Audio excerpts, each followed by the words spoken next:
Hello दोस्तों, welcome to our channel NEET प्रिपाई। और आज इस वीडियो में हम पढ़ रहे हैं कि मेगा कैसे बनती है। मेगा कैसे बनी, मेगा को किसने बनाया, किसके पीछे इसका हाथ था। चलिए पढ़ते हैं। Mega sporogenesis. तुम्हें पता है क्या, ये प्रोसेस जो होती है ना, मेगा स्पोरोजेनेसिस यानी मेगा स्पोर के बनने की प्रोसेस। मेगा स्पोर कैसे बनी, मेगा स्पोर किसने बनाई, एक्चुअली मैं पूछूं तो मेगा स्पोर की मम्मी ने।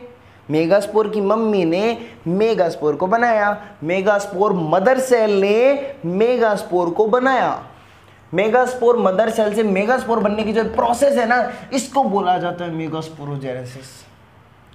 तो पता है, मोस्ट ऑफ द लोग है ना, यहां पर जो आप टीचर्स से पढ़ोगे तो वो आपको बस ये बता देंगे, बिल्कुल शॉर्ट में बताएंगे। क्या बताएंगे? वो ये बताएंगे कि मेगा स्पोर मदर सेल है, उसने डिवाइड किया और उसने 4 मेगा स्पोर्स बनाए, उनमें से 3 मर गए, 1 जिंदा है, आगे काम चला, ऐसे बताते हैं।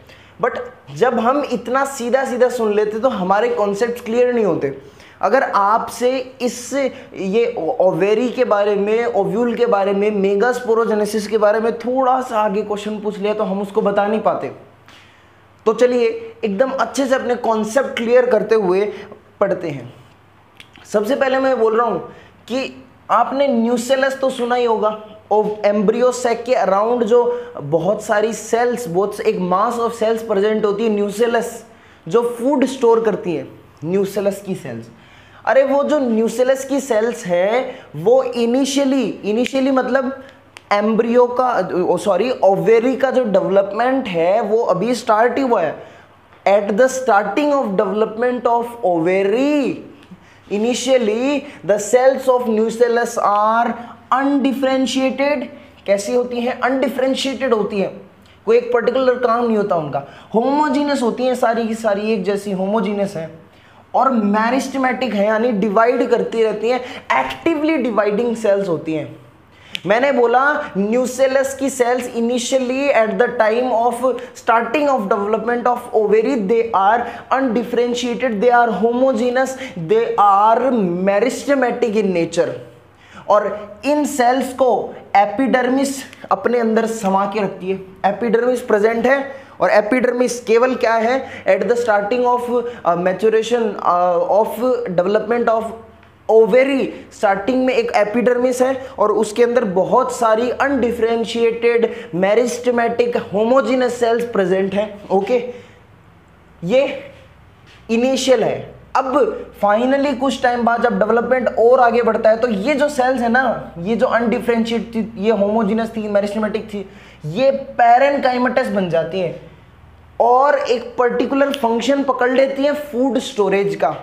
पैरेनकाइमेटस हो जाती है और पर्टिकुलर फंक्शन पकड़ लेती है फूड स्टोरेज का।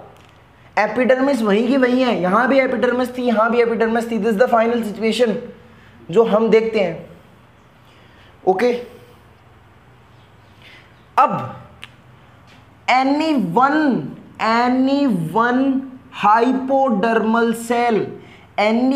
hypodermal cell of nucellus differentiate and increase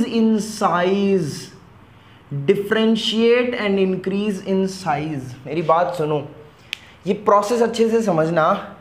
अब क्या होता है, इसके बाद में पैरेनकाइमेटस हो गई, बाहर एपिडर्मिस है। अब तुम्हें पता है एपिडर्मिस के अंदर जो लेयर प्रेजेंट होगी उसको क्या बोलेंगे हम? हाइपोडर्मिस। और हाइपोडर्मिस उस लेयर की, हाइपोडर्मल लेयर की सेल क्या होगी? हाइपोडर्मल सेल होगी। तो उसमें से एक hypodermal cell, any one of the hypodermal cell of nucellus, इस न्यूसेलस की एक हाइपोडर्मल सेल डिफरेंशिएट होगी और साइज में इंक्रीज करेगी।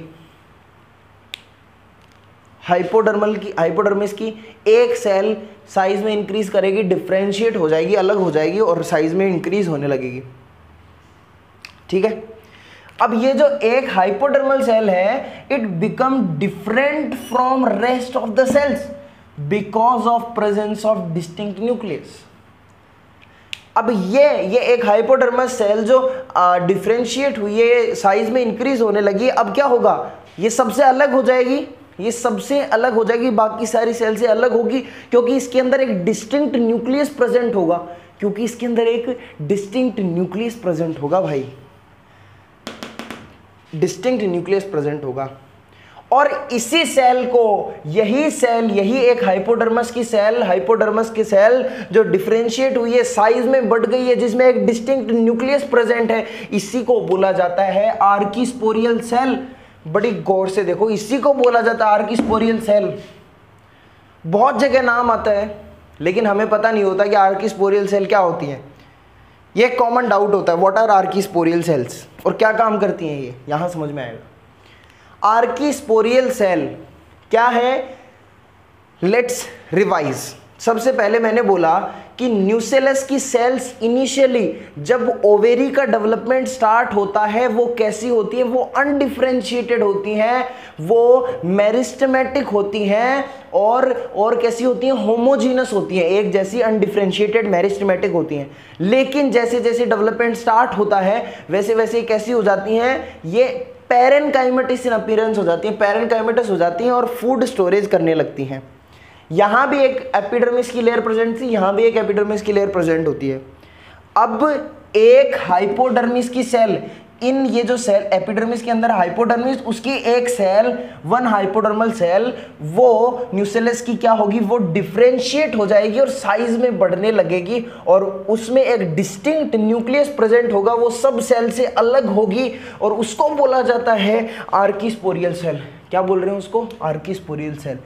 अब आगे की प्रोसेस समझो। आर्कीस्पोरियल सेल में माइटोसिस होता है। क्या होता है, आर्कीस्पोरियल सेल में माइटोसिस होता है। आर्कीस्पोरियल सेल में माइटोसिस होता है और वो प्रोड्यूस करती है एक primary parietal cell and one primary sporogenous cell. There is a division called mitosis in archisporial cell which produces one parietal cell and one primary sporogenous cell. This is primary parietal cell and primary sporogenous cell. कौन produce कर रहा है, archisporial cell by mitosis। अब समझो ये जो primary sporogenous cell है ना, स्पोरोजिनस सेल, ये this primary sporogenous cell act as megaspore mother cell. यही प्राइमरी स्पोरोजिनस सेल अब मेगास्पोर मदर सेल की तरह काम करेगी, यानी मेगा की मम्मी, यानी यही मेगा फॉर्म करेगी, यही मेगास्पोर को फॉर्म करेगी।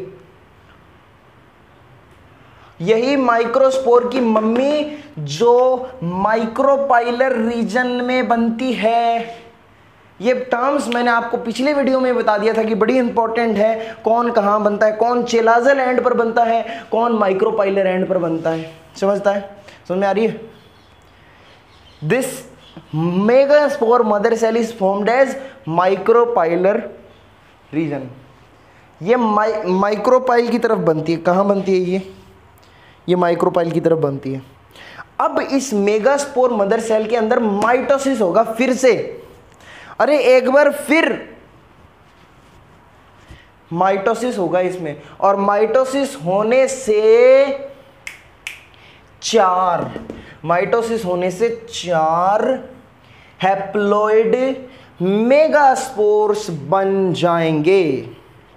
क्या बनेगा, 4 हैप्लॉइड मेगास्पोर बन जाएंगे। ये 4 हैप्लॉइड मेगास्पोर हैं, और ये ऐसे वैसे नहीं बनेंगे, ये एक पर्टिकुलर अरेंजमेंट में बनेंगे। और इनका अरेंजमेंट कैसा होगा, लीनियर।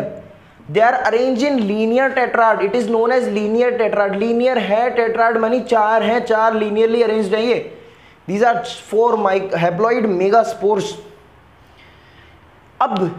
अब आगे की प्रोसेस देख के तुम दंग बिल्कुल नहीं होगे, क्योंकि तुम्हें पहले से आइडिया है इसका कि इनमें से 3 मेगास्पोर्स का काम तमाम हो जाएगा। इनमें से 3 मेगास्पोर्स का काम तमाम हो जाएगा। बचेगा ये एक अकेला, सॉरी मैं बोल रहा हूं एक अकेली बचेगी, क्योंकि यहां पर मेगा की बात हो रही है, मेगास्पोर की बात हो रही है, फीमेल गैमेटोफाइट की बात हो रही है। ये अकेली बचेगी, ये 3 को मार दिया जाएगा, ये डीजनरेट हो जाएंगी, केवल ये एक अकेली बचेगी। और ये जो लोअर मोस्ट मेगास्पोर बची है ना, जो चेलाजल एंड की तरफ है, ध्यान देना, megaspore mother cell micropylar region में बनती है, और ये मतलब ये भी कहाँ बनेंगे, ये माइक्रोपाइलर रीजन में ही बनेंगे चारों मेगास्पोर्स। लेकिन इनमें से जो चेलाजल एंड की तरफ होगा ना मेगास्पोर, इनमें से जो मेगास्पोर चेलाजल एंड की तरफ होगी वो फीमेल गैमेटोफाइट में डेवलप होगी, वो फीमेल गैमेटोफाइट बनाएगी मेरे भाई, वो फीमेल गैमेटोफाइट बनाएगी मेरे भाई, ये फीमेल गैमेटोफाइट बनाएगी। तो आपको समझ में आया, ये प्राइमरी स्पोरोजिनस सेल ये डायरेक्टली मेगास्पोर मदर सेल की तरह एक्ट कर रही है at micropylar region, and by mitosis it produces 4 haploid megaspores in arranged in linear tetrad, and the lower most 3 of them degenerate, and the lower most megaspore which is towards chelazal and towards chelazal and it forms female gametophyte। अब यही जो बात यहाँ पर मैंने छोड़ी है ना, इसको मैं यहाँ पे चिपका दिया मैंने डायग्राम की फॉर्म में। ज़रा इन डायग्राम्स को बहुत अच्छे से देखो और समझो। आर्कीस्पोरियल सेल, गौर से देखो, आर्कीस्पोरियल सेल यही है वो जिसकी मैं बात कर रहा था।